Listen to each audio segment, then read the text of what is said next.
No. 19. By James Madison. The subject continued, with further examples. The examples of ancient confederacies, cited in my last paper, have not exhausted the source of experimental instruction on this subject. There are existing institutions, founded on a similar principle, which merit particular consideration. The first which presents itself is the Germanic body. In the early ages of Christianity, Germany was occupied by 7 distinct nations who had no common chief. The Franks, one of the number, having conquered the Gauls, established the kingdom which has taken its name from them. In the 9th century, Charlemagne, its warlike monarch, carried his victorious arms in every direction, and Germany became a part of his vast dominions on the dismemberment, which took place under his sons.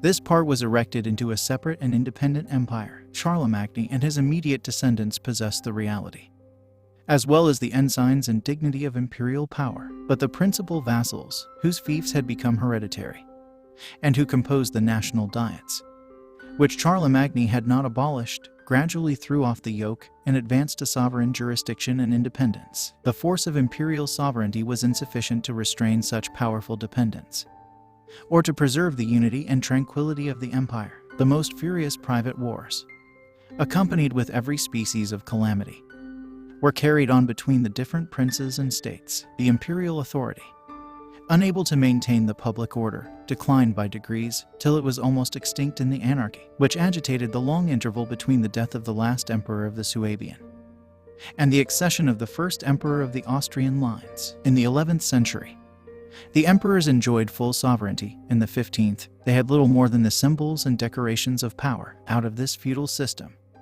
which has itself many of the important features of a confederacy, has grown the federal system, which constitutes the Germanic Empire. Its powers are vested in a diet representing the component members of the confederacy, in the emperor, who is the executive magistrate, with a negative on the decrees of the diet, and in the imperial chamber and Aulic council, 2 judiciary tribunals having supreme jurisdiction in controversies which concern the empire, or which happen among its members. The diet possesses the general power of legislating for the empire, of making war and peace, contracting alliances, assessing quotas of troops and money, constructing fortresses, regulating coin, admitting new members, and subjecting disobedient members to the ban of the empire, by which the party is degraded from his sovereign rights and his possessions forfeited. The members of the confederacy are expressly restricted from entering into compacts prejudicial to the empire, from imposing tolls and duties on their mutual intercourse without the consent of the emperor and diet,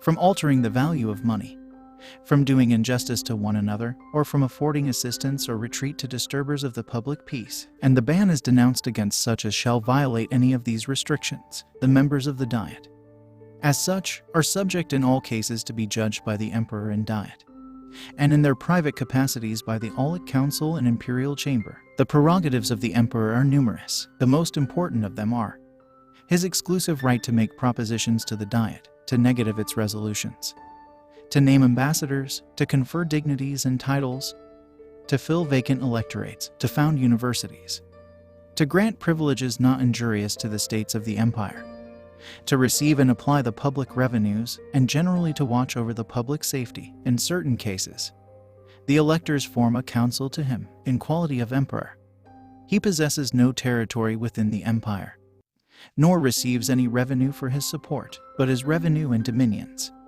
in other qualities, constitute him one of the most powerful princes in Europe. From such a parade of constitutional powers in the representatives and head of this confederacy, the natural supposition would be that it must form an exception to the general character which belongs to its kindred systems. Nothing would be further from the reality. The fundamental principle on which it rests, that the empire is a community of sovereigns, that the diet is a representation of sovereigns, and that the laws are addressed to sovereigns, render the empire a nerveless body, incapable of regulating its own members, insecure against external dangers, and agitated with unceasing fermentations in its own bowels. The history of Germany is a history of wars between the emperor and the princes and states, off wars among the princes and states themselves, of the licentiousness of the strong, and the oppression of the weak, of foreign intrusions and foreign intrigues, of requisitions of men and money disregarded, or partially complied with, of attempts to enforce them altogether abortive or attended with slaughter and desolation, involving the innocent with the guilty of general imbecility, confusion, and misery. In the 16th century, the emperor, with one part of the empire on his side, was seen engaged against the other princes and states. In one of the conflicts, the emperor himself was put to flight, and very near being made prisoner by the Elector of Saxony. The late King of Prussia was more than once pitted against his imperial sovereign, and commonly proved an overmatch for him. Controversies and wars among the members themselves have been so common that the German annals are crowded with the bloody pages which describe them. Previous to the Peace of Westphalia, Germany was desolated by a war of 30 years, in which the emperor, with one half of the empire, was on one side, and Sweden, with the other half, on the opposite side. Peace was at length negotiated and dictated by foreign powers, and the articles of it, to which foreign powers are parties,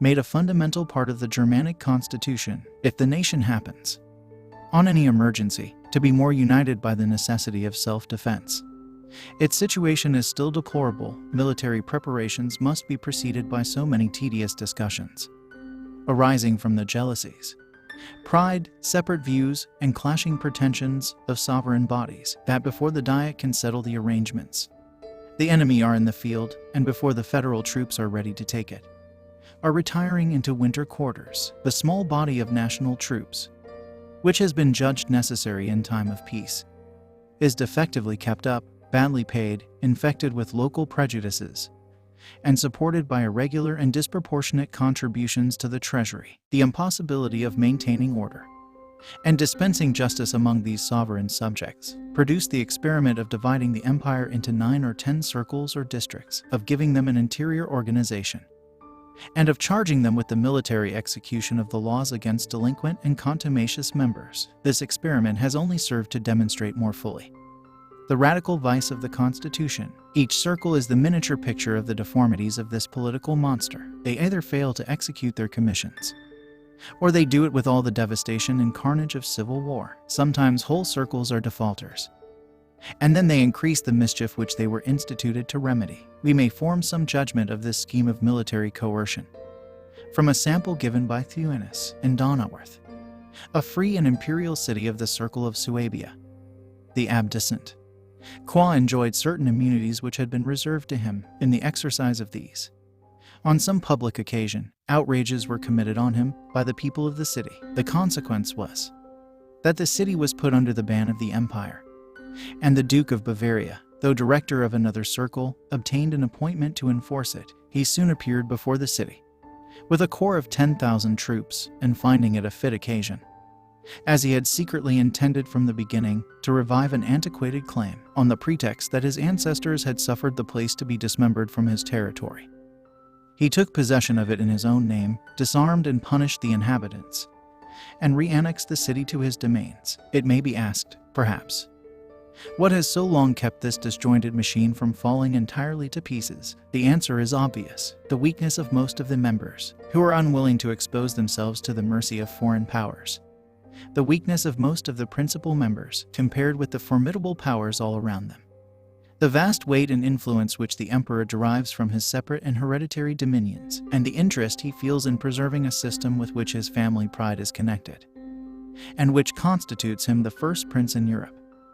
These causes support a feeble and precarious union, whilst the repellent quality, incident to the nature of sovereignty, and which time continually strengthens, prevents any reform whatever, founded on a proper consolidation, nor is it to be imagined, if this obstacle could be surmounted, that the neighboring powers would suffer a revolution to take place, which would give to the empire the force and preeminence to which it is entitled. Foreign nations have long considered themselves as interested in the changes made by events in this constitution, and have, on various occasions, betrayed their policy of perpetuating its anarchy and weakness. If more direct examples were wanting, Poland, as a government over local sovereigns, might not improperly be taken notice of, nor could any proof more striking be given of the calamities flowing from such institutions, equally unfit for self-government and self-defense, It has long been at the mercy of its powerful neighbors, who have lately had the mercy to disburden it of 1/3 of its people and territories. The connection among the Swiss cantons scarcely amounts to a confederacy.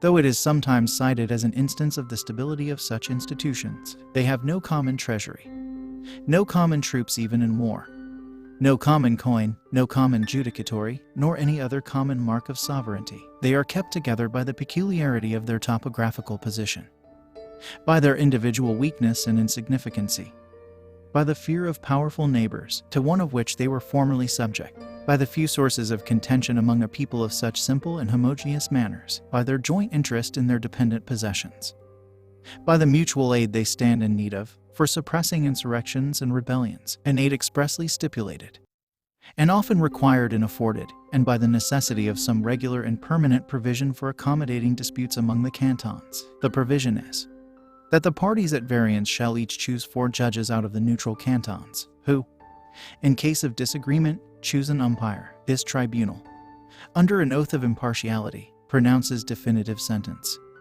which all the cantons are bound to enforce. The competency of this regulation may be estimated by a clause in their Treaty of 1683, with Victor Amadius of Savoy, in which he obliges himself to interpose as mediator in disputes between the cantons, and to employ force, if necessary, against the contumacious party, so far as the peculiarity of their case will admit of comparison with that of the United States. It serves to confirm the principle intended to be established, whatever efficacy the Union may have had in ordinary cases.